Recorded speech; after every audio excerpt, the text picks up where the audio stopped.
Hello and welcome back to the 90's Mad Podcast, your podcast for all things Newcastle United, hosted by two lifelong Newcastle United supporting buddies. Myself, D-Man, joined as usual by my co-host Jefferson. How do you do, sir? What up, what up, what up? And a happy new year! Or Happy as New Eddie Year. Murphy said, Merry New Year! Ha ha ha! Hey, this is our second game in the new year, or is it our first Oh, game? is it? Oh my god, it's all blending into one. It No, might you be know our what? first one. It might Yeah, be. yeah, I I think know. Man United was it the 30th, wasn't it? Yeah, and then we played Burnley, didn't we? Oh, we did, yeah. Oh wow. Yeah. So, yeah, time is Well, flying already, man. Time is flying already. So, how you doing? You good?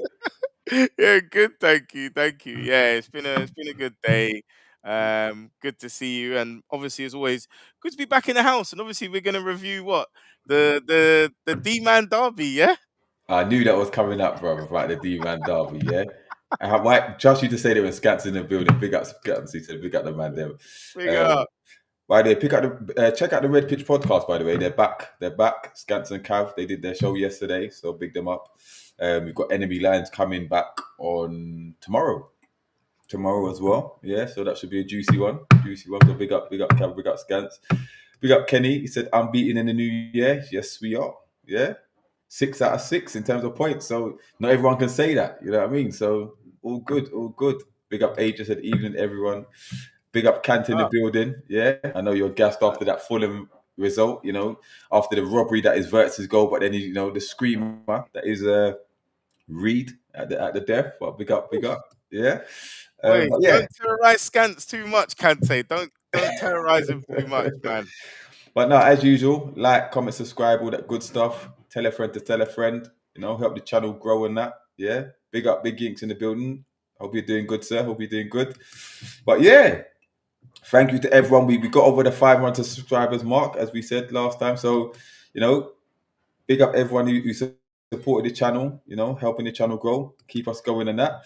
And yeah, we can start accepting super chats, can't we, Jefferson? Yeah. So if anyone obviously has any pressing or burning questions, but also they want to kind of contribute towards our progress in the channel, feel free to obviously leave us a super chat. And of course, any viewers that kind of watch after the show, you're welcome to kind of leave a super thanks as well. Again, it all helps the channel, helps us keep progressing. And I think now we've reached this target. It's on to 1,000, isn't it, D man? We're gonna keep Oh, that's pushing. the next target.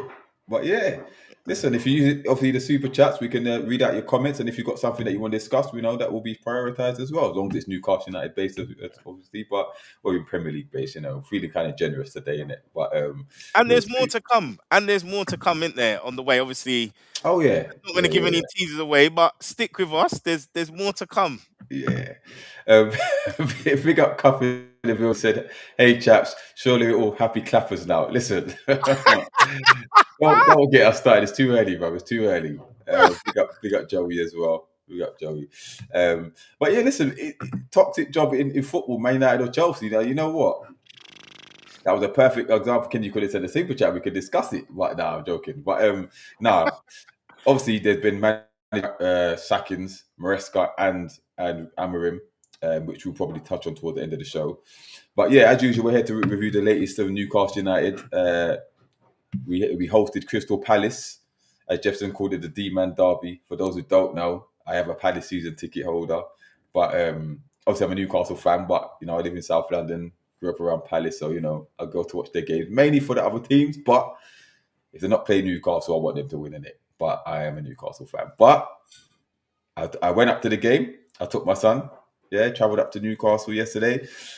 Great day out, long day, but well worth it.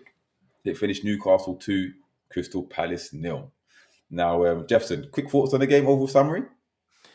I think there's definitely some good spots, some good highlights, some good passages of play. We're able to progress the ball in certain ways. We'll talk about certain actions that took place in the game, of course. Some encouragement. Yeah, to be honest, to come away with the 3 points was a relief. I think it was a case of if it was a pie or a cake, it was kind of 70% of dross and 30% of stardust. And I think we'll get to the stardust bits. But some encouraging signs. Of course, it's 3 welcome points. We're slowly moving up the league, but is it papering over the cracks? We'll have to evaluate that, I guess. Okay. Yeah, I think it was a functional but not spectacular win. We deserved the 3 points. We were the better team. You know, there were spells as usual where we didn't seem to be in control of the game, but Palace never really threatened that much enough to worry me. It was a case of if we kept on digging away, then I think we would have got the goals, which we did. Like I said, there were some good stand-up performances, some stinkers or a particular person in general, but we'll touch on that as well. But um, it was a game that we should be winning, considering Palace haven't won a game in 6 going into the game. They are looking leggy, but we have to get the job done. We've seen us throw away points from winning positions as well. So it's good to get the 3 points. And yeah, it's good to see certain passage of play, certain players step up to the plate, some improved performances, better performance all around than the Burnley game.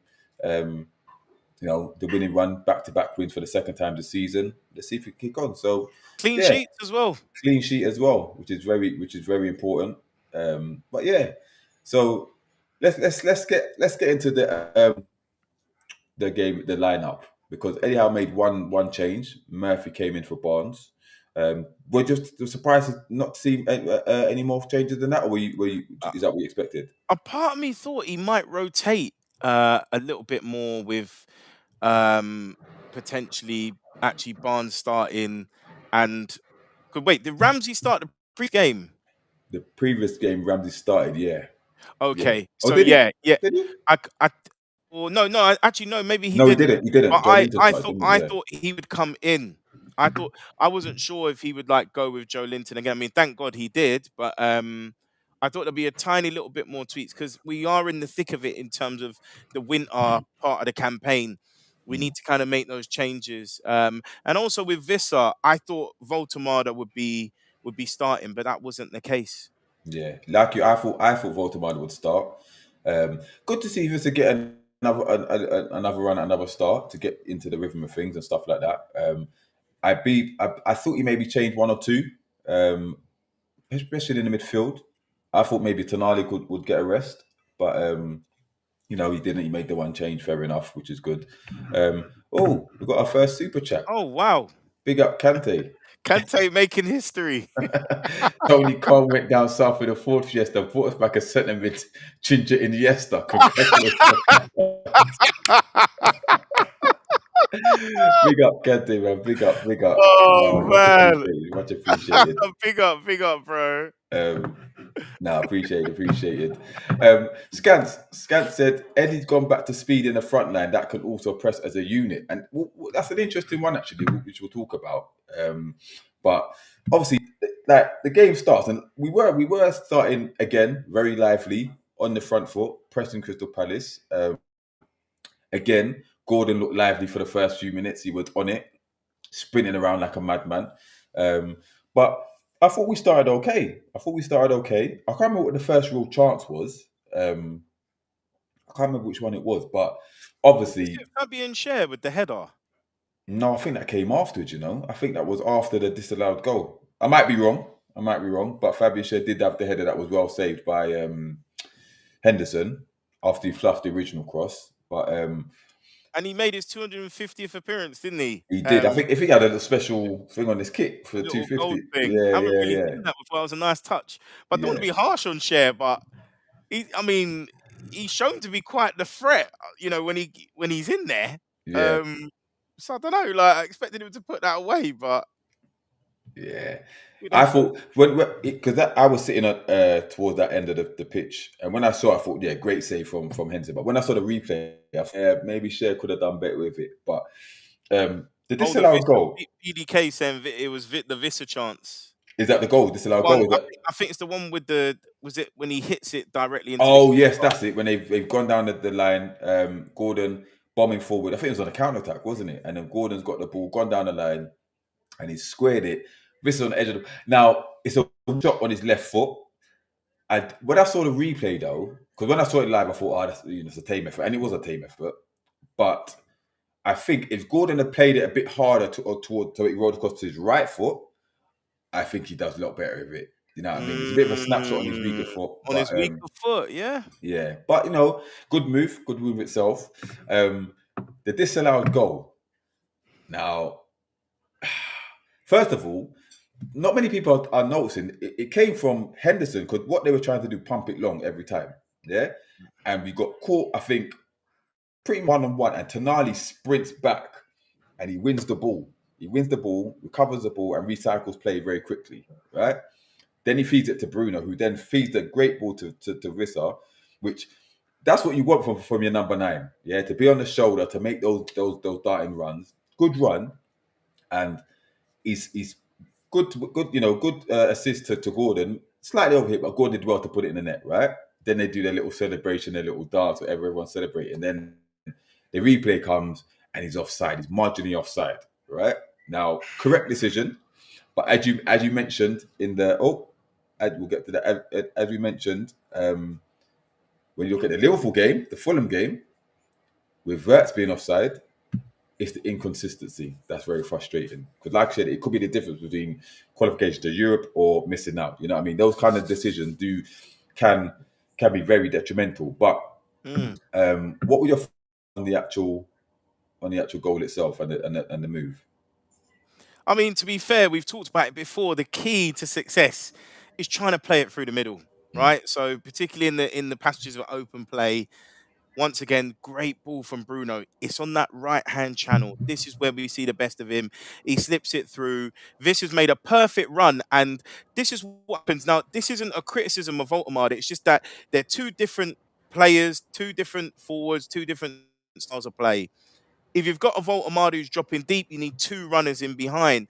With someone like a Vissa, it is similar to you-know-who, obviously slower in Yeah. speed, but he's making that linear run vertically. So you can then slip it through. Good support by Gordon, by the way, because Yes. often teams are caught out, ball watching, like, oh yeah, he's going to put that through, or he's going Yeah. to put it around the keeper.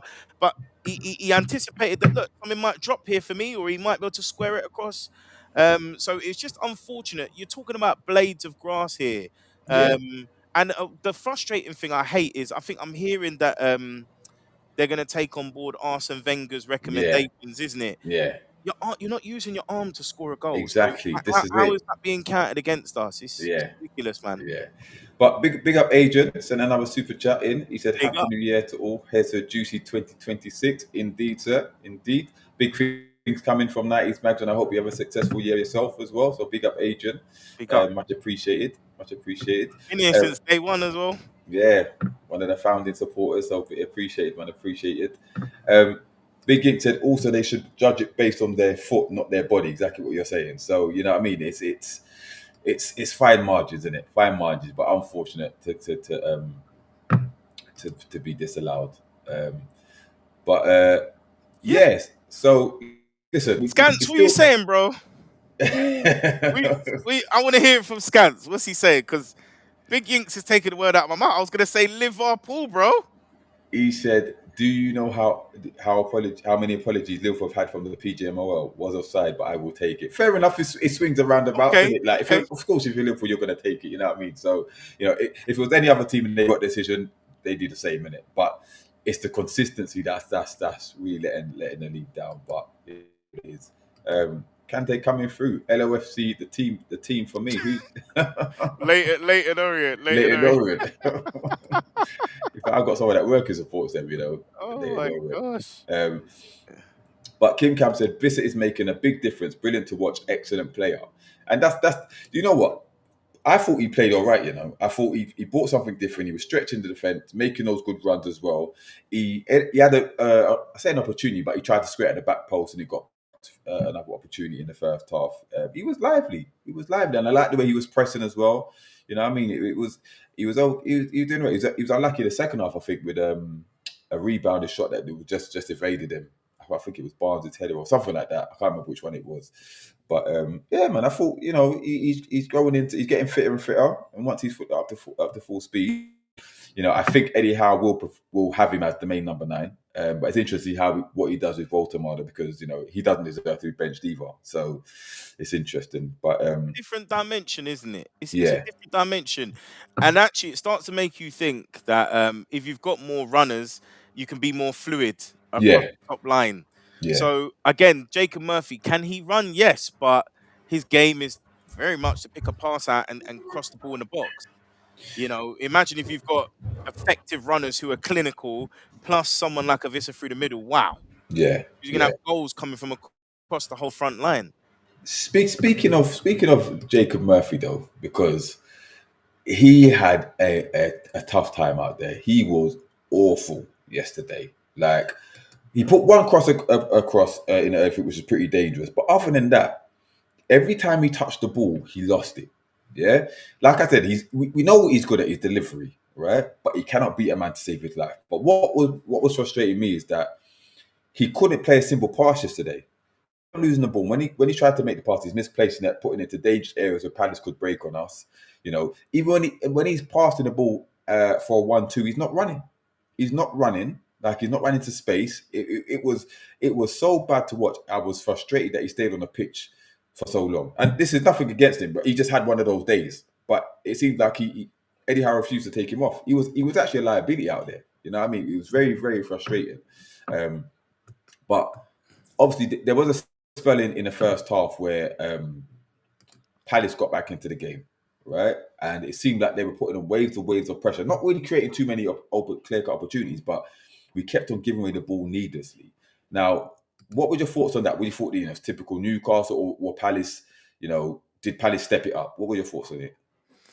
Yeah, it's frustrating at times, but I think we did sort of predict it, wasn't it? That there's going to be that complexity that you've effectively got two people to press because you've got Wharton who's lying a bit deeper and is kind of a tempo player, keeps the ball moving, and arguably a deep line playmaker. But then you've got Pino, who's roaming free. So who do you press? And there were a few times it did kind of catch us, and it felt like we had to kind of pick our moments and size them up a bit better, keep our shape a bit more off the ball. And it was scrappy at times, but there were times that the team did off the ball. Um, and it poses a challenge that I think when we get in the further stages of the Champions League, potentially these are lessons for the team to learn. Again, it wasn't perfect, but I felt we adjusted towards like the back end of the game in terms of and nullified the threats that Crystal Palace had. So much so that took like three players off, didn't he? So Yeah, yeah. PDK bit PDK, he said, back to the old man. Shout Purple Patch player, same as Miggy, needs to be moved on. yeah, yeah. Yeah, and the fact that he is what made our main starting right winger in 2026 is very concerning. I mean, we do need an upgrade. Elanga, obviously, we were hoping for more. I mean, it's not finished yet, but Murphy can't be the guy that we rely on moving forward. Great, good servant for the club and that, but yeah, if we're gonna develop and evolve, then he needs to be phased out. We need better. Mm. But there was a chance towards the end of the first half. Can I make a quick Yeah, a go on. quick point as well? Going back to Jeremy Pino, I remember. I think basically it was the main chance that Palace had, wasn't it? Where we've not picked him up, and then we've also not picked up the runner, who's Hughes. We're standing, we're watching. If Mm. the ball's coming to Pino, he's going to release it one way. It's not going wide. He's going to try and penetrate. We're not watching the runner coming in. And to be honest, we're very lucky. It's Will Hughes. It's not Well, that's someone the that we. chance I was alluding to. Yeah, Oh, towards oh, the end of oh, the sorry. half. Oh, sorry. Yeah, Okay, yeah, yeah. yeah. Sorry, no, yeah. Sorry. So Sorry. we gave the ball away and they broke, and like you said, Pino floating around and he feeds it to I think it was like Hughes was the one who gave it to him, and he's been evaded. He walked it into the box, and to be fair, should have done better. Should have done better. But we got away with one there. But that was their biggest chance of the first half. Um, second half, big up Stephen in the building. He said, "Isn't it time to try Barnes on the left and Andy Gordon on the right? Can't do any worse than Elanga or Murphy." Well, this is interesting because I would do that because Barnes doesn't deserve to be dropped. Um, Gordon, I think he's more effective on the right than Barnes is, and he could probably do a better job than Murphy or so. But obviously Eddie doesn't want to do that. He continues with Gordon on the left. So maybe one day we'll see it, but we'll know. We'll know. Who But knows? is Murphy? You could argue, is Murphy becoming obsolete? on the basis that we're at the moment we're playing Miley on as right back, and if you notice, Miley was coming quite high up the pitch at points and crossing the ball in, which is Yeah, essentially what Murphy does. That's all Murphy can really offer, unless he's on the run, he's got a bit of a snapshot. But generally, Murphy will cross the ball in. So if Miley is already doing that in an advanced position, yeah, making his role obsolete. And essentially the question you're asking, and Kim Cam is making here, is that if you've got more of an explosive runner, do they provide a different kind of threat? Are they looking to penetrate in behind? And that could work with a Wissar and with a Voltamada. yeah. You know what I mean? Interesting, interesting. King Cam said this should be the last season for Murphy. Time to get an explosive winger heavyweight, and that's something we have to address probably in the summer, because it's not going to be addressed in January, because they'll give a lot more time and stuff like that. But yeah, it definitely does need to be addressed. And King Cam also said Barnes is a very clever player. He can play left or right or 10. Indeed. But yeah, obviously we get to half time, it's 0-0. Now at that point, Jefferson, were you concerned? Did you think, or were you satisfied with how that first half went in the majority of it?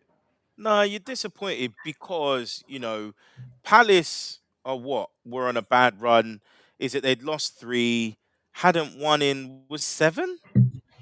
Hadn't won in 7 six. including in this one, so 6, yeah. Yeah, yeah. And also, we're at home. Now, I know at the moment this season that doesn't count for very much, because it used to be like, yeah, we're at home, 3 points, thank you very much. But at the end of the day, this is a side we should be beating right now, who are off form. And that's no disrespect. So, when you see we're going in, that we've created a couple of chances, the quality hasn't told, you think, here we go again. I know in the group, someone commented that this has got 1-0 Palace written all over it. And this is the trepidation that our fans will have, because we're not finishing our dinner, as some would say. So yeah, I did fear a little bit that if we don't put something away, it could come back to haunt us, particularly where we've had that repetitive pattern of we going into second halves of games, sorry, this season, dropping off. Yeah. I mean, I personally was quite calm, a bit frustrated that we weren't leading, but I didn't think, even if Palace scored, I think we still have enough to beat them. Judging how the first half went, yes, we got a bit sloppy at times, but to me, they didn't pose too much of a threat for me to be worried. I did think, I did wonder where the goal would come from for us, but I thought we would get one. But Did yeah, you see Glasner? Do you think he did enough within the game to make changes like we've seen with other coaches that have recently come up against not us? Or not really, but I think that's more to do with the lack of options that he had on the bench. Obviously, Brennan Johnson started the game, which meant that Devaney was on the bench this time. But they didn't have many game changers. Like obviously they're missing, and Nketiah was out. Obviously, SARS, the African nations. There's no one really on that bench that could have really worried me. You know what I mean? So I can't see what else he would have done. He could have done with what he had out there. But it is what it is. King Cam said we played better with Bruno when Bruno was in the middle. Big Ink said Chow kept Mateta in his pocket, which we'll talk about as well. But yeah, obviously the second half starts. More of the same. Newcastle, majority of the ball. The one chance that Palace did really have, which was the shot they had on target. I think it was Brennan Johnson, but I think he slipped as he's taking it. But it's pretty comfortable save from Pope, and he's gathered it at the second attempt. But obviously, we get the first goal. I can't remember what minute it was. Was it 70th something minute? I think it might have been. Set piece kind of thing. The ball floats over to Miley, and he's outstretched leg. He gets the cross on the volley over to Bruno, who nods it in. Bruno, obviously, he's what's that? Is it sixth or seventh goal of the season? seventh goal. He's our joint top scorer. Joint top scorer, seventh goal this season. He's having one more. I think that's his best goal scoring season for us, or something like Yep, that. So, yep, yep. Captain Fantastic again. Grabbing the game by the scruff of the neck and gets the goal. So, what were your thoughts on the goal itself? Well, it's quite interesting because just before then, obviously, he had the corner that hit the crossbar. And we're seeing this is becoming quite a thing. He's getting it pretty much on target. Yeah, So it's looking like he's meaning it. And is it something they've been practicing? Because it must be. Yeah, they're putting players those on the kind of keeper. yeah.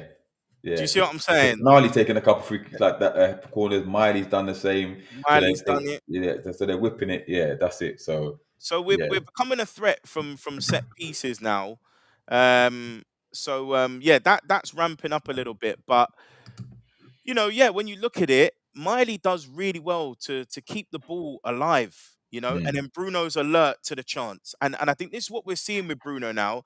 There's more composure in the box. He seems hungry and alive to chances. He's arguably playing like an attacking midfielder, mm, really, where rather than an eight at times. So I think he's actually adding to his game. And I think he will exceed his best goal scoring season. I can see him getting another 3 or 4 this season.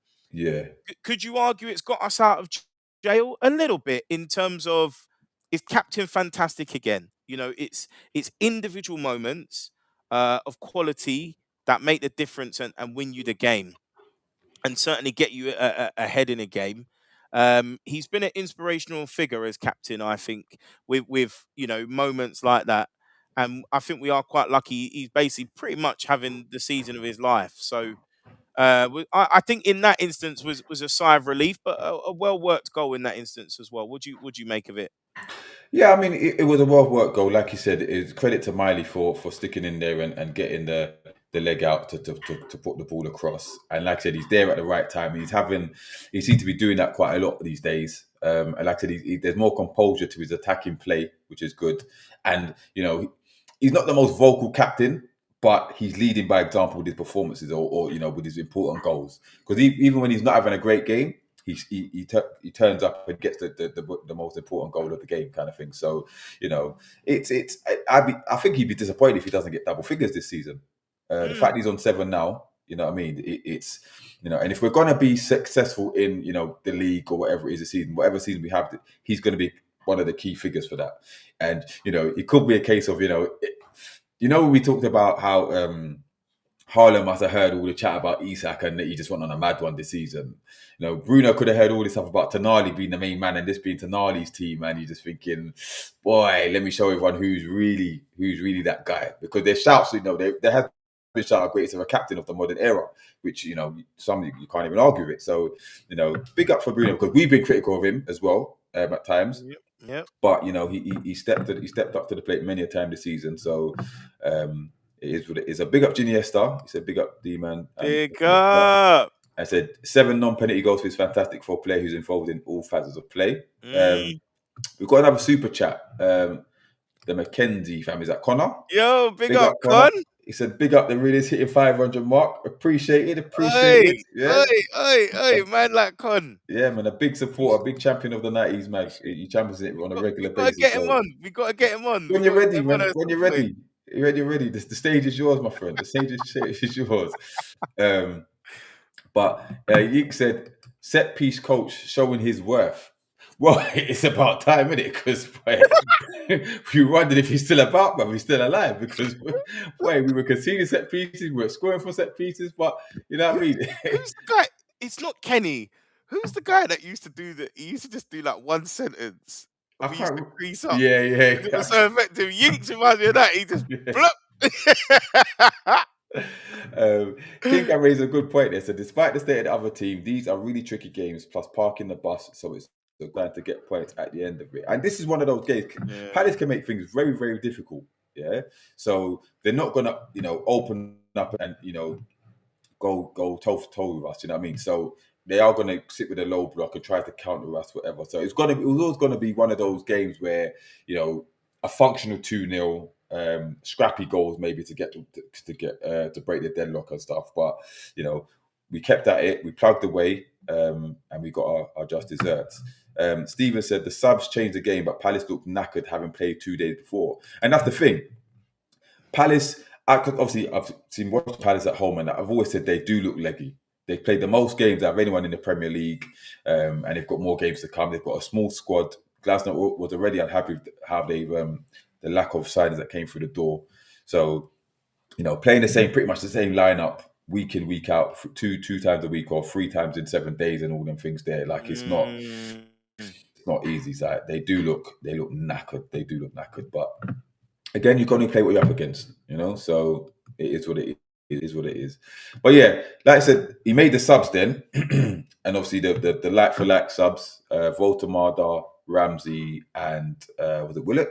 No, not Willock. It was Ramsey and Barnes. Barnes who came Barnes, on. yeah, Yeah. Barnes, yeah. And to be fair, they all looked made a difference. They all made a difference. I thought Mm, Voltamada looked very good in holding up the ball.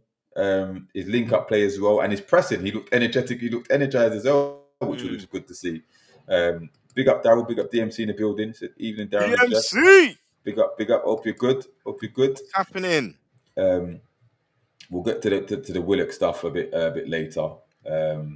But yeah, Steven said keep Bruno on corners even if Trippier comes back. Yeah, thoughts on Yeah, that? I can't argue with that. Yeah. Okay. But yeah, like I said, the subs come and made a difference. Kim Pyle said Barnes can destroy it after 70 minutes. Well, he had a few opportunities. He had the header that was well saved by Henderson, which Visser just evaded the rebound, I think it was. But yeah, and then the second goal, which comes from scored by Malik Chow, the corner taken in. I think did it rebound of Barnes? Did it hit Barnes? There's Or like a bit of ping pong going on in the box. It sort of ricocheted about, but I think he toe poked it through. yeah, Um, yeah, it was his to claim. yeah, TL. yeah. But obviously, yeah. Chow at the back post from like 3 yards out. He puts it in. Third goal of the season, I think it is. Yeah, Yeah. yeah, he's got more than Isak I now. knew that was coming. But yeah, 3 goals and just what he deserved actually, because it was a great performance, which we'll get to as well. But that effectively put the game to bed. Scrappy goal, but you've got to be there to claim it, and he was there. Yeah, Henderson. I mean, Henderson. He sort of flaps at it. I think he punches it back, and it ricochets off Gerhi, and Right. then it just drops perfectly. Because I think if Tiao hadn't have got there, Voltamada was ready to pounce. So Yeah. someone was ready to toe that in. Big up Luminous in the bill. He said, "Hey boys, what are you saying about Martin Mark? Our set, that's his name, Martin Mark, our set piece Martin coach. Mark, He was getting a stick a few games ago, but we only behind our set pieces. We look more dangerous now. Yeah, and we spoke about yeah, that. Like, yeah, it's a weapon. credit to him now. Yeah, he's earning his wages currently. So, Imagine when Dan Burn comes back as well. well, he'll be taking the throw-ins, won't he?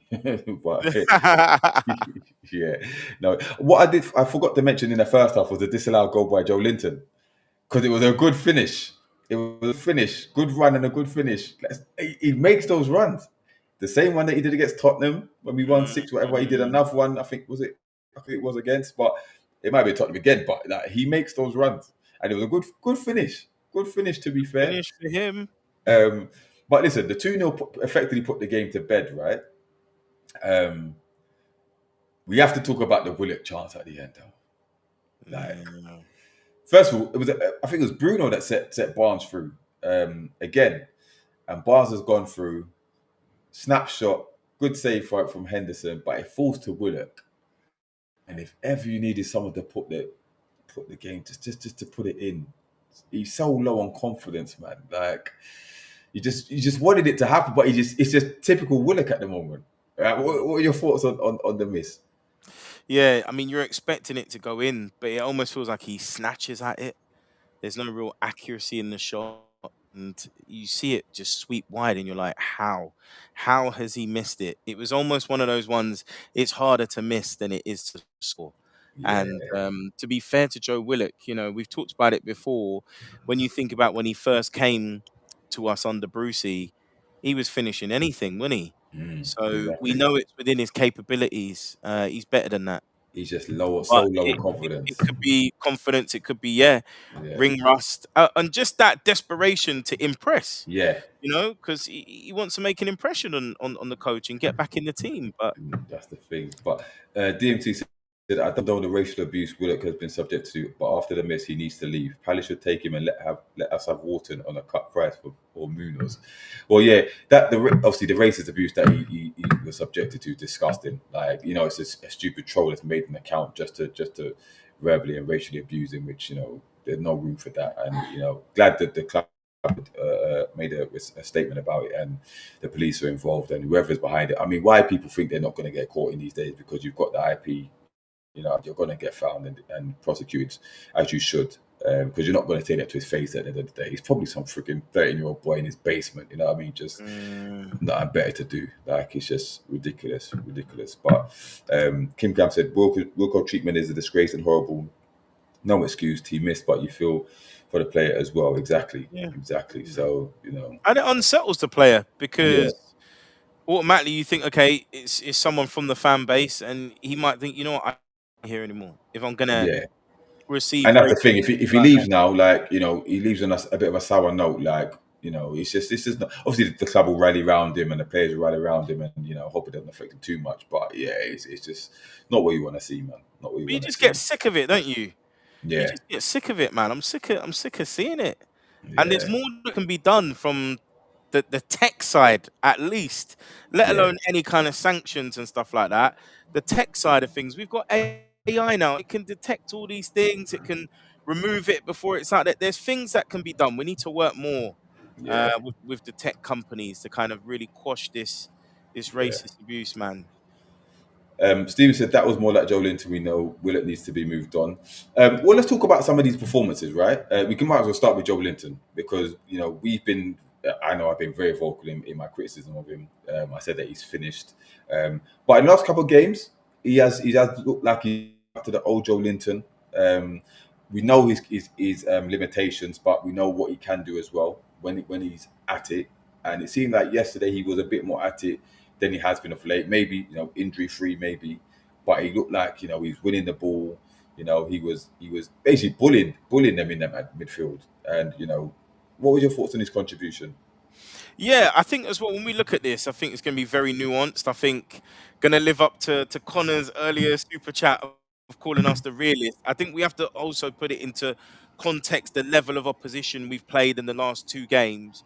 However, when you look at what Joe Linton is produced in the last sort of 180 minutes of football, is a little bit more like the Joe Linton of old in terms of those standards that we got used to seeing Joe Linton play. Robust in the challenge, tidy on the ball, within a sort of 10-meter radius or so, but then surprising us with, like, that neat finish that you saw earlier. And it's those little touches of quality where he's able to provide, like, the physicality that we need in the midfield, Mm, but he looks fitter, he looks sharper, he's not plodding, he doesn't look like, laborious during the game. And so we see in that little relationship that he had with, Bruno and Tonali of old in the midfield. So very encouraging showing, I think, from Joe Linton. And he was like a real yeah. focal point in the game.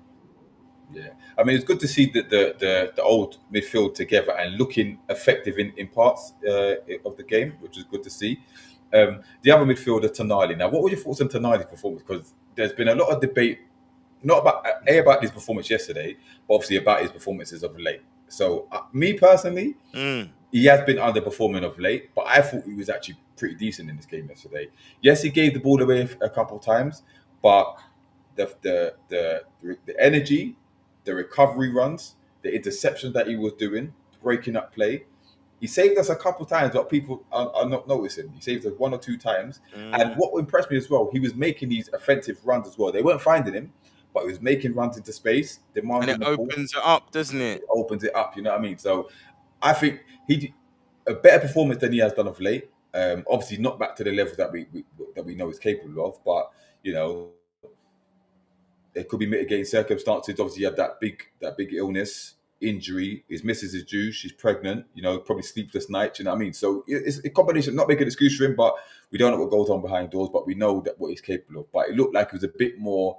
It was better than what we've seen of late. But what are your Mm. thoughts on him? I'm starting to realize the more I'm observing the team, I think what's happening is, as well, I'm not making excuses for him, is that uh, we don't play the high tempo anymore. And I think he thrived better in that. And he's more visible to spot because of his leg speed. And I Mm, think as we've slowed things down, it kind of looks like he's a fish out of water at times. He needs high tempo around him, and I think that has been lacking at times. And actually, it's playing more to Bruno's strengths actually than Tonali's. right. So there's that pendulum swing a little bit. So I'll try not to be too harsh on him, but I personally thought yesterday he was better than what we've seen in recent games. Yeah. Um, Okay. and yeah, I think a lot of those factors you mentioned are probably key to why he's performed how he is. Yeah. Don't forget, keep the like counts coming. Keep smash the like button on your way in. If you want us to discuss everything, let us know. Don't forget, we can accept super chats now. We've had a couple already, so appreciate it for those we've received as well. Leave a super thanks as well if you can. But yeah, we talk about Malik Chow, right? Because I think it was Jinx who said he had Mateta in his back pocket. How good was he yesterday? Who, Malik Tiao? Yeah, I think, listen, the word I would use for him, apart from maybe colossal, is probably imperious. Because he's commanding of that area, but he doesn't just do like the no frill stuff. He goes forward. He can pass the ball progressively as well. I think he was in like the highest percentiles in terms of the Premier League this season in terms of like forward progressive passes. So we talk about deep line and midfielders, but if your centre backs can progress and initiate attacks from the back, it's a bonus. And then he started popping up with goals. So he's a set piece threat. So I think what we're seeing is we're getting pound for pound, arguably one of the top centre backs in the Premier League as it stands in terms of current form. And there's definitely no regret there in terms of what we pay for him. So he just needs to continue. I yeah, think the issue for him will be making sure he's got a stable partner. yeah, As we're seeing, his share is growing into his game, yeah. but there's a chance that when Burn comes back, share gets taken out. He then has to renew his partnership with a new centre back again. So Botman's back. Botman's back from injury. Botman as well. So it's Yeah, about that consistency, isn't it? yeah. I mean, I still personally like to see him paired with Botman. But like you said, if as long as he gets a steady partner, that will help him significantly. But you're right, and it's interesting because this was the game. Chow versus Gahey. You know what I mean? We was after Gahey last summer, who Gahey didn't perform too badly yesterday, to be fair. But Chow was a different level. The way he handled Mateta, all their attackers, to be fair, and like you said, the progressive passing, the calmness at the back. He brings a level of calmness to our defense as well, and his recovery as well, recovery speed as well. His reading of the game is very Did he good. do another 360 spin? Yeah, yeah. Yeah. Well, he is. Well, don't get me wrong. There's going to be a time when he's going to get caught out in it, but I love that he's playing with his confidence. You know what I mean? And he listen. He's arguably our sign of the season along with Voltamada, but I don't want to gas him up too much just in case because he is going to have a down patch at some point.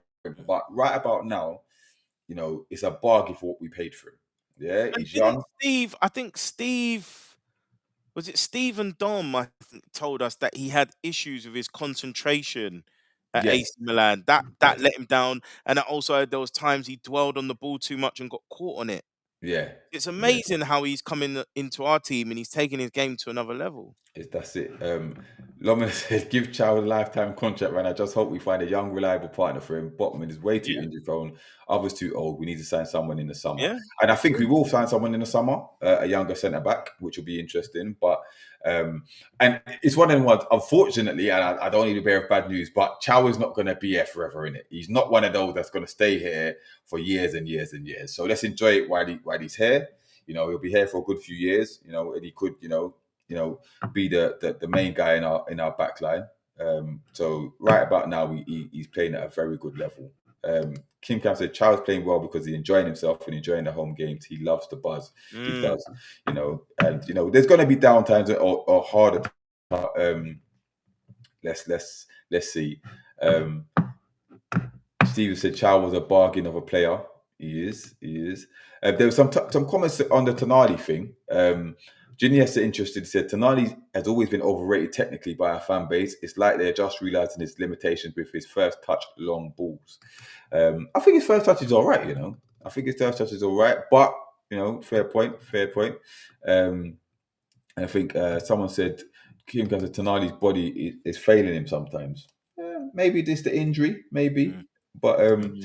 but let's talk about arguably the man of the match, Louis Miley. Yeah, another stellar performance at right back. 59 passes attempted, 59 completed. Mm. Winning his duels. He's bombing forward like you said, an assist. Is there anything this guy can't do? Oh, I want to ask though, like you could talk about his performance, but don't shoot me, yeah. But are we giving Eddie Howe credit for how he's developing and how he's doing, yeah, and his introduction into the So, team? so this is an interesting one, and I think I saw someone else debating it. It might have been on NUFC Talk TV actually today. Now, we've been calling for it from even last season, saying, why isn't Miley playing? Why isn't he getting more minutes? I personally think he still can play in the midfield. I think he can play in Joe Linton's position. Uh, who is it? Brandt was saying that actually he feels Tonali could go left side and then Miley could play in the middle. In my opinion, it's good he's getting minutes because he needs the minutes. And in terms of the style of play, yes, he's starting in a right midfield position, but he is tucking in, he inverting, and he is overlapping. A right back. He's right back. Right. The right. At Yeah. at times, yeah, from Yeah. right back. So it's Yeah. not like he's orthodox and he's just staying there. Yeah. However, for a prolonged period of time, that's not going to be good for his development. He's a midfielder and he needs to play in his primary position.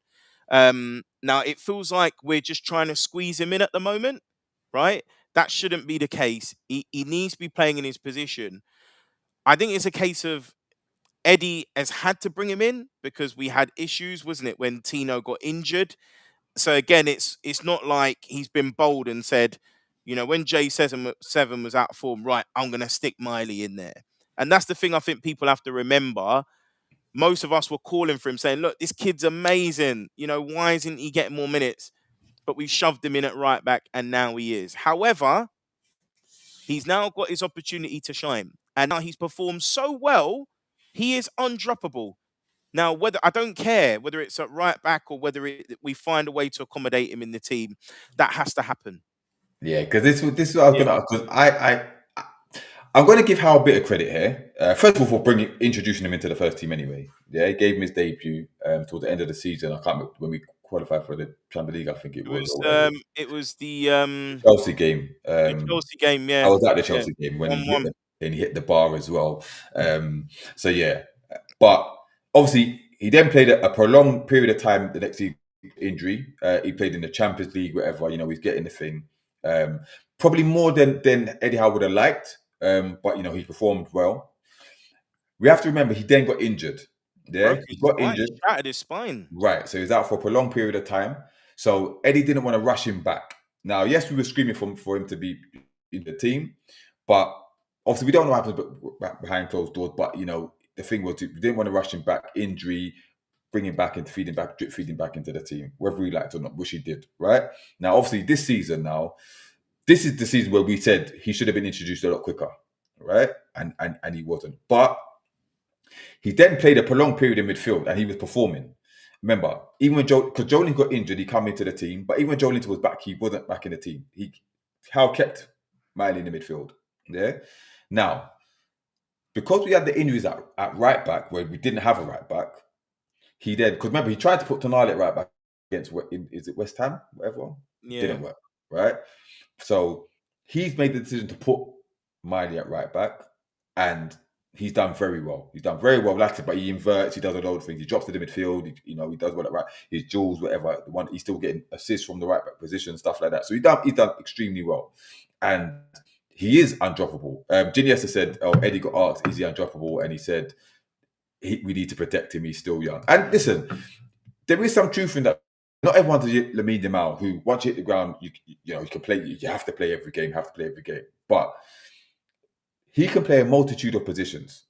So good that he might be on a plane to the World Cup, and we don't even know what position it is, whether it's a right back, whether it's a midfield, because he brings calm to midfield, a control to midfield, because he can retain possession better than probably anyone in that midfield, right? mm. But he can also, like I said, he can also play the right back position. He can play a 6, he can play an 8, which is the I gift think I think he and the can play curse. 10 as well. Well, I this is think he it. can play It's 10. the gift and the curse. He can play so many positions. We don't know what he is, right? But he needs to be in a team.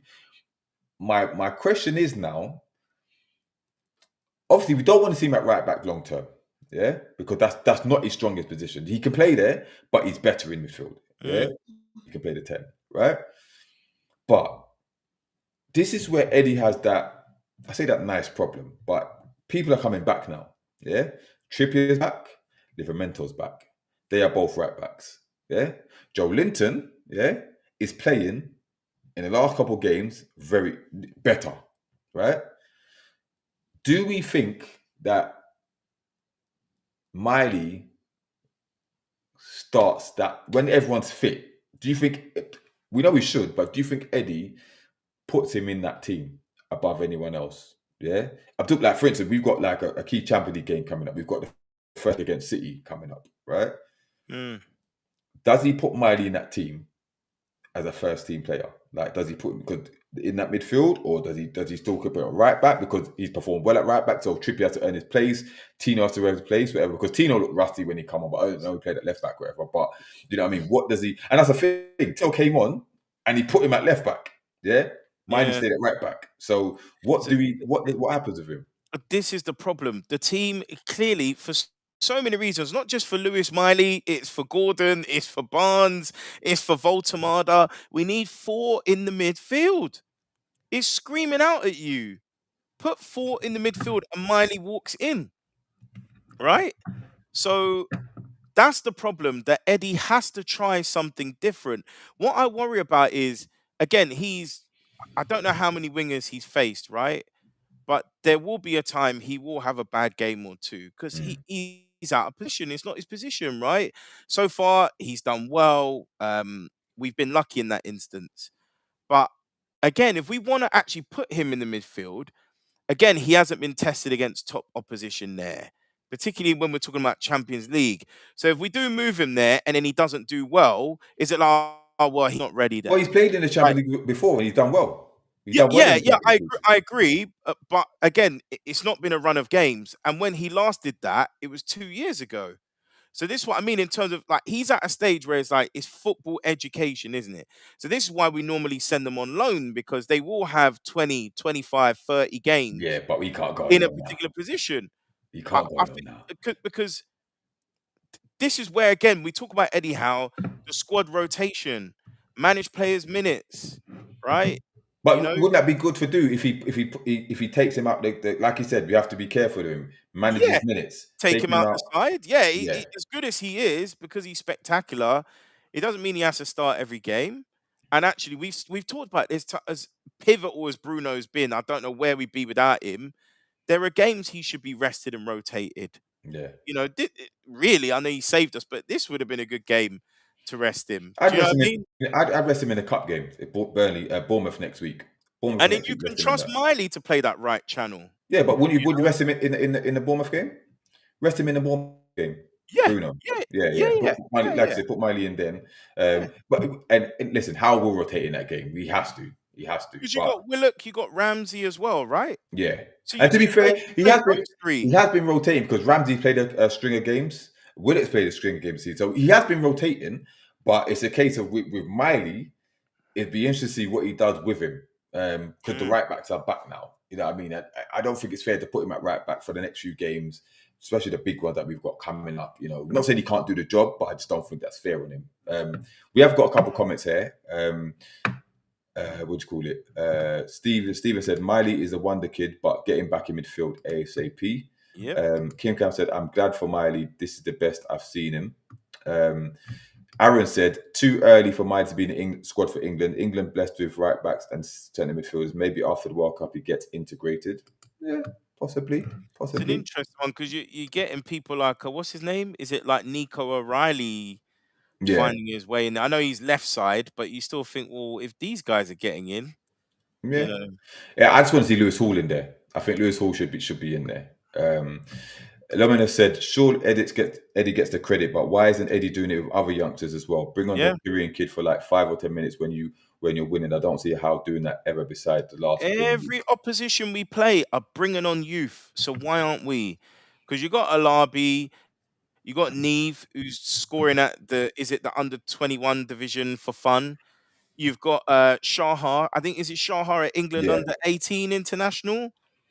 Do you know what I mean? Apparently he's knocking on the door, but we'll see. We'll see. But It's yeah, not good enough. I think Every coach is doing it. Every I coach. don't think he would do this in it's his own fault because then we've had this horrific start, but because we've got this this was it 9 games in January or something like that. I don't think these are key games that he has to win. So I don't think he's going to trust the. And I make him right in this period. You can't trust maybe the FA Cup, but because I think we should sack it off if I'm honest. But all the other games, you can't put the youth in that. You can't. But bro, if we're what I'm talking about is if we're 2-0 up and you got 5 minutes with 5 minutes additional time, I don't trust this team, bro. we're not going to concede 3 goals or 2 goals, surely. I still don't trust this team, in bro. 10 minutes. I do not trust this team. Every other manager takes a risk. I get Why it, can't but our manager? I don't trust this team, Every bro. other manager. I don't trust this team. It breeds a bad culture. I don't care, bro. I don't trust. At the moment, I don't. What's the point in having an academy? No, I hear it, but at this position in time, if I could trust this team with a 2-0 lead going in with 5 minutes to go, I'd say yeah. But I can't trust this team. I can't. Until I see a consecutive amount of games where we see out games like we did against Palace, I'm not trusting it, bro. I don't. I'm sorry, I don't. Like, and it's his fault that we've got to this stage, but I don't trust it, bro. I don't. And let's be honest, some of these players, like Palace, are bringing on youth because they ain't got no other players, bro. They ain't got no other players. They're stretched. So it's different managers are bringing on youth, but even Man United, they're stretched with injuries, bro. That's why they're bringing on the youth. That's why Heaven was playing, because they got no defenders. You know what I mean? So there had to be mitigating steps, especially in this particular period. If they could, teams would not be bringing on the youth. They wouldn't, because it's a key period in the season. Like, if you had a stacked squad to deal with it, I don't think they're bringing on the youth. But in terms of across the season, I agree. There's going to be times where he should be able to bring on the younger players. But Adrian said, we've got this such a stacked schedule this month. Eddie needs to get his selection and rotation spot on, which is true. Yeah. Big games coming up, man. Aaron said, Miley for me doesn't need protecting here. It just needs to play. He's got the fundamentals and mentality. A player like Miley doesn't need protecting. He just needs to play. Interesting. Because he was as we discussed earlier, isn't it? He was forged through fire at the age of 17. Yeah. You know, he had no choice. He had to kind of man up, didn't he? Yeah. You know? Big up Pumpman's in the building. Said Lewis will make the World Cup squad. I'm pretty confident. Okay. It's a big up 90's Banks joining late. Will we watch? Big up. Yeah. Junior says he's spineless to give 0 minutes to Neve. Yes, Junior. Anyone think Rex is just a bag average footballer? I never saw such of him but looks in the Bundesliga, but looks mild off Premier League level to me. Yeah, that's an interesting one. Right. So let's talk about what we've got upcoming, right? So we've got Leeds next in a couple of days. Then we have the FA Cup against Bournemouth, and then we have the City in the League Cup semi-final. But in terms of the league, I think we've got Leeds, and then we've got Wolves away, isn't it? Yeah, Wolves away. Now, there was a period of 5 games where some said we will win 5 out of 5. A lot of people said, 6 points, 5 points, you know what I mean? So we've already got 6 points because we've beaten Burnley, we've beaten Crystal Palace now. We've got Leeds next, right? Leeds at home. They're doing well at the moment. They're in some decent form. I think they haven't lost in like the last 3 or something like that. Dominic Calvert-Lewin has found his scoring boots. Confident of getting a win here? What do you reckon? Longstaff hat trick? No, I'm joking. I don't know if he's playing, bruv. Is he still injured? I think he might be still injured. I haven't watched much of Leeds. No, I think based on, again, I know, to be fair, Burnley gave us a tough test, and they gave us a tougher test than Palace did. I think we've got enough to beat Leeds. And again, this cluster of games is where we're racking those points up. Believe it or not, I actually think Wolves will be tougher. Wolves are playing very well at the moment. Wolves will be a very, very well. In the last few games, I think Wolves could have had more points on the board. People are underestimating them. So I think that will be a tough game. Yeah. Particularly coming off the 2 cup games we've got. So I expect a win against Leeds. But I think I predicted 8 points. So I think I could end up being wrong. Maybe we'll get 10. It's looking like. Let's see. I can't remember what I predicted, I think you predicted 9. 9 or something like that. Yeah. I think so. 9 or 10, because I thought Wolves might be a draw. I forgot who we got after that. I know we got Liverpool at the end of the month, but I think we got a game before that, but I can't remember. But big up Liam in the building. He said Yeah. Voldemort will be back for the physicality, for Leeds physicality, and I'll ask you about that, the lineup as well. And he said we need every point for positivity going into PSV. Agreed. Big up Benny Boy. He said confidence is coming back into the team, so I'm confident of beating Leeds at St James's Park. Wolves to be very tricky, so he agreed. And King Cam said Wolves have been unlucky in many games, so it's true. Now I think we'll beat Leeds. I think we'll beat them 3-0. I think that, again, I think how we'll rotate this one. I agree. I think Voltamada will start this one. I think he might rest Tonali. I think Tonali might get a rest, or someone in the midfield might get a rest. What'll be interesting to see what he does with the back line. Because, like I said, Botman's back. Can Share play all these games in a row? You know, Trippier's back. This could be a good game to introduce him back at right back. That's You know Army. what I mean? Lewis Hall might need a rest. Tino at left back. You know what I mean? So I expected to fish up that back line, but I think I back us to get the job done. And 3 wins in a row, we could move up significantly in the league, put pressure on the top 4, top 5.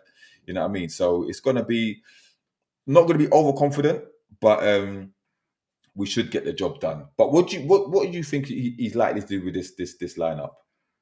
The Leeds lineup, Yeah. I can see maybe 3 / hopeful of 4 changes, but maybe 3, just 3 changes. Yeah.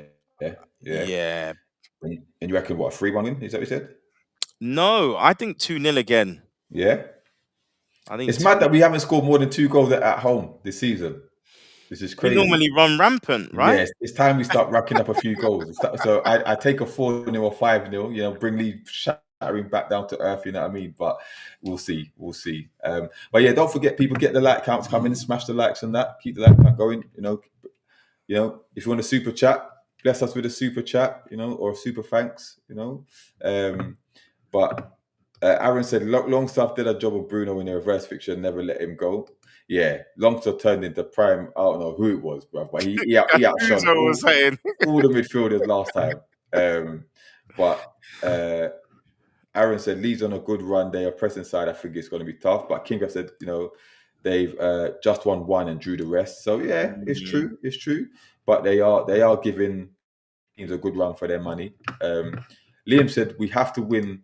We have to win every game to get through the Liverpool City PSG away run, which is scary. This is it. And we've got Villa as well. I know Villa at home, but Villa's the one that's in that run. So we've got Villa, we've got Leeds, and I think we've got Villa after that. So and then you've got Liverpool and then City again. So it's like it's gonna be. I agree. We need to get those. Like, say if we beat Leeds, we beat Bournemouth in the FA Cup, and we beat Wolves. If we take hits in the Champions League or drop we have to get that win against in the Champions League against PSV. But that's the problem. We got City before then. I hear it, but whatever team we put out against PSV, we should have enough to beat them. Like we need to beat them because we don't want to be going to PSG away needing to get points, bro. Because I don't think we're gonna make the last 16 automatic. I think it's gonna be playoff regardless. Oh, that'd be a killer. That would be a killer. I don't think we're making I think we're making playoff. So I could be wrong. I think we might only need 1 point out of the final 6 to get the top 20, to get top 24. Yeah, I could be wrong though. If I'm wrong, guys, let me know. But surely 3 points will get us a good position for the top 16. Yeah. I don't know how it works in terms of seedings and who you have to play and how it affects your route of who you then play. If you make the only thing is you make the top 16, you play the second leg at home. That's the only benefit that you have. Yeah, you play the second leg at home in the playoff position. So this is why it's key for us. This is why we have to really do it. Liam said 1 point, same as Kim Cam. Oh no, Kim Cam saying we need 6. Kim Cam, are you referring to us qualifying for the last 16 automatically? I personally, I don't think that's gonna happen. Like we won't be beating PSG away. Like that's not being negative. It's just we're not. It's realistic. But PSG puts us in a great position. Yeah, but PSG. I'm not saying we will beat PSG, but they will have qualified for the top 8. They'll probably qualify third. So they Yeah. don't need to put out the big gun. The only problem is that they might bring up Dembele because he might be coming back from injury and needs a bit of minutes and stuff, which of course does all sorts of havoc. But Yeah. we'll see. We'll see. Listen, Eddie might pull a 5-5-0 again and go defensive and go for a draw or nick a 1-0 win. And actually it poses the questions back to PSG. Actually, you break us down, Yeah, which obviously we know they're capable of, but you never know. He might approach the game in a really strategical way. yeah. But it's basically a huge cluster of fixtures where you have to take risks and you also have to trust the squad and rotate. So I Oh think yeah. even personally for Eddie, this is going to be a big test. He's going to have no choice but to make changes. But he does. He has been. You can't play the same team He has been making the changes. That's the thing. That's the one credit I will give him to the across the whole starting season. lineup, to the Yeah, starting lineup, not no, he subs. has. No, in across the season, he's made significant changes. Sometimes he's making six changes in the starting lineup. You know what I mean? He is making a change. He's refreshing the squad. He's learned from his mistakes. I'm not saying he's doing it perfectly, but he is making changes. And you'll probably see that against Leeds. And the team that plays is Bournemouth. You'll see a completely different team against Bournemouth to the team that plays Man City. So I think he is making the changes. My only frustration is which the only reason I'm going to give him a blind is because we've all been screaming out for Voldemort and Visser playing together. The only reason I'm going to give him a bit of a blind is because of the fact that you don't want to get one of them injured. Because if one of them gets injured, you've got one relying on one for table up till Asula's back. Well, But play Asula, Barnes. Play Barnes yeah, as the but what I'm saying forward. is, but I I still get don't it. get it. But you don't want to play Barnes as a striker. You want to play your striker as a striker. So what I'm saying is, when Asula's back, which is the end of the month, yeah, if he's still here, right, then Yeah. there's no excuse. There's no excuse not to play them at least in one game. There's no excuse, but we'll see. But there's some of these comments again. Lominus reckons that Visser starting, that boy looks hungry. He runs he was making against Palace. He was just wasn't being seen enough, which is true. But remember, he's not fully up to speed either. So I don't think they want to run the risk of him playing 3 games within 7 days. I think he'll get a rest maybe. And obviously, Voldemort as well doesn't deserve to be benched either. So give him a chance against Wolves. Like I think Steve Hughes said with their physicality and stuff. He's due a start. He's well rested now. Voldemort made him the start. And then it'll be interesting who plays the FA Cup game and then the League Cup game up front. It's going to be interesting. But we'll see. Benny Boy said, who plays right wing if Mercy is injured and Alanga is still injured? Well, he can put Barnes or Gordon. Put Barnes or Gordon on the right hand side. Well, that's what I think he'll do. You'd even risk it and just play Tino there. If Yeah. Trips is back, Yeah. Kim said, "Why have we only got 4 likes on the show? Come on, people, man! Smash the like button. Nah, Smash there the like must be button. more than that. Listen, if you're commenting on the show, smash the like button. Yeah, it helps us, man. It helps us significantly, man. Don't be shy. A like doesn't cost anything. Yeah, so like the stream. We're going to be leaving soon. We're going to be finishing soon. But yeah, like Jeff says, I don't know what that is, but yeah, do that. Oh, we got 22 likes. We got 22 likes. All right, fair enough. Yeah. Let's see if we can get it to 30. Let's see if we can get to 30 likes before we log off. But listen, we've got so in the 3 games that we've got, Leeds, Wolves, and Villa, yeah, and 2 of those are at home. The away game is Wolves. What do you reckon? 7 points? I think we beat Leeds. Wolves, I'm caught in 2 minds. I'm thinking draw. Okay. Or we nick it. Big up Queenie. Yeah. Okay. Big up Queenie. Big up. Because again, even if you think back to last season, again, one of my favorite games, we played awful, but the 2 bits of quality, that's what we do have out of nowhere. Bang, we might be able to take them out, but I'm gonna go out on a whim here and say win against Leeds, draw against Wolves, lost to Villa. Huh? Yeah, I think 4 points. Yeah. Maybe 6, but I'm gonna go for 4 points. I'm gonna go for a minimum 7 points. I think we beat Leeds. I think we beat Wolves. And I think the minimum is a draw against Villa, but I wouldn't be surprised if we beat them. just to the fact we're at home. You think Yeah, because it's a big game, will rise to the occasion? Because that's yeah, what the yeah, players seem to be doing at the moment, isn't it? They yeah. kind of And I don't know if Villa play a Europa League game before that. I don't know. I think, yeah, I think that will be. it's one of those ones we know we're capable of it. We just have to be at our best because the players they've got, as we've seen, Rogers, Watkins, Buendia, my man, what's his name, Tielemans. At Yeah, any point, they could be 1-2 up, score from anywhere, and that worries me. And then even if it's not working, because of the manager they have, the tactical tweaks they can have, and in the squad, they're able to bring on like Daniel Marlon, for instance. They've just got that depth, and it does worry me because at the moment they are top three side in the league. They are literally. We have to treat it like like it was last season when we had an yeah, Arsenal or a Liverpool or a City come and visit us. That's Villa right now. They are team. Yeah, one of those teams, and that's why I'm thinking like that. But I would love to be pleasantly surprised. If we win, it could be a huge turning point for our season because actually we can go into that PSG game with bit of huge confidence. confidence. Yeah. Big up, Queenie. Hope wishing you a speedy recovery. She's recovering from winter ill health. But yeah, Oh, speedy recovery, man. Speedy recovery. All the best, man. All the best. bless, bless, bless. Just quickly though, well, Liam said pinching wins gives momentum, which breeds confidence, which breeds better football. Indeed, Agreed, indeed. agreed. Just quickly, of the Maresca and Amarim, they've both been sacked. Both have fell up with the board. Both felt undermined. We saw Ruben Amorim's conference before we left. And Maresca talking about the worst 48 hours in his life and all that stuff, whatever. Do you think this has forget Eddie out of business, but do you think this has strengthened Eddie's position at Newcastle? The fact that, he has the trust of the board. He has a bit more authority in what's going on. He's more of a manager. Like, they're talking about the difference between a coach and a manager. But, Chelsea model is a lot different. They put man in the hot seat and say, listen, get on with it. We tell you where we're buying. You just need to make it work.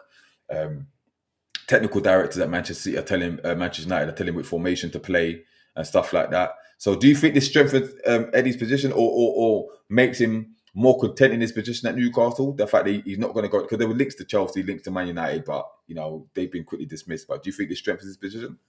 Well, I don't think his position could be weakened or strengthened any further. He's already the top guy at the club, pretty much, by the CEO. When you look at it, he hasn't faced the challenges that arguably that Maresca and Amarim have had, from what I've heard. Like, I heard that with the Maresca situation, the board told the medical staff when to bring Cole Palmer off, and that Yes. pissed them off. Yeah. That's crazy. Like, that stuff ain't happening at our club, Yeah. It shouldn't be happening, that's for sure. and let's be real. I think when it comes to Amarim, he's come from Sporting, where he was the head coach at Sporting. He's from a European model, so therefore he knows what he's doing. I think they probably had a bit of a spat in the background in terms of they weren't going to back him in the January window, and he's probably thinking, you know what, if I can't get my players in, because you see my man with his swag today, he's like, you see the smile on his Yeah. face. Yeah. He look But like, oh, thank God I'm out of here. But is it a case of he's an idiot for taking the job in the first place? Because he didn't want to take it at the time, and they said it's now or never. But or is it the board's fault because they knew that he said he's only going to play three at the back, and you hired him knowing he's going to play three at the back. So why are you going to try to tell him to play four at the back? It makes no Yeah, sense. it's a case that they weren't a match. Yeah, But I think what we are seeing is a room to the power of managers. They don't care. We've seen it before with Conte. Conte yeah, knew what he was doing in that interview. He wanted to be sacked. yeah, I think it was very evident. Amarim knew what he was doing. He's basically saying, "Sack me, please, yeah. sack me." I've had enough. Maresca, yeah, I heard with Maresca, he tried to do some kind of autobiography or something, and Yeah, the club said, "No, you're not allowed." Apparently, he still met with the publishers, right. and then he also made contact with Man City around like the job when it becomes available and stuff like that. Like, Yeah, it's mad. I think managers used to be very cautious. Now it's looking like they don't care. They'll do whatever fits their agenda. So from that viewpoint, it's about strengthening Yeah, managers I, rather than them being subjective and being like, yeah. With Maresca, I think they should have paid him a lot more respect because listen, he delivered 2 trophies, got you back into the Champions League, and you're still sitting in a decent position in the league. Amram had a 38 win percentage at Manchester United, which was diabolical. So for you to come with that much chest, I get it. I get your frustrations, but read the room in it. Read the room. But it was a match made in hell. End of the day, he'll get another job anyway. He will. But How many managers? Is it 10 now? They've had. yeah, the Yeah, club's I toxic, mean, man. The club's they toxic. got You know problems. what I mean? But Point Mac said Maresca is an extreme example, but managers shouldn't be the loudest voice on the transfers as they don't manage Yeah, squad assets well in the PSR world. yeah. Indeed. Liam said, for me, Chelsea can back a coach, sell 200 million for a new guy, buy his players. We sack Eddie. It would take us 3 years to make a new squad. Interesting. Steve said, take everyone, let's laugh at Newton Heath. But listen, we're going to leave it there anyway. We're going to leave it there. But thank you all for joining. Thank you all for those comments. Thank you for those who sent in the super chats. Hopefully get some more next stream and keep supporting the channel. We've got lots of big things coming this year, so stay tuned. Some good interviews, some good guests on the pod, and some more stuff for you. But keep sharing with the people. Jefferson, you want to talk about the super thanks after the show? Is what people can do? Just literally, obviously, anyone that hasn't been able to catch us live, feel free to leave us super thanks. Or if you have a particular question or subject you want to bring up that we can perhaps bring into the next show, feel free to leave a super thanks, and we'll address that in the next time that we're on. Or we'll get back to you in the chat, of course. So yeah, hit us up. Yeah, and like Queenie said, hit the likes, get the likes because it helps us out. It does. Giniesta, much appreciated for you in the comments as well. But yeah, listen, we're going to be back to review the Leeds game soon. So stay tuned. But yeah, slap a like on the way out. Leave a comment on the stream once it finishes. Helps the algorithm and that. But yeah, until next time, enjoy your evening and take care. We're out. Peace. Peace.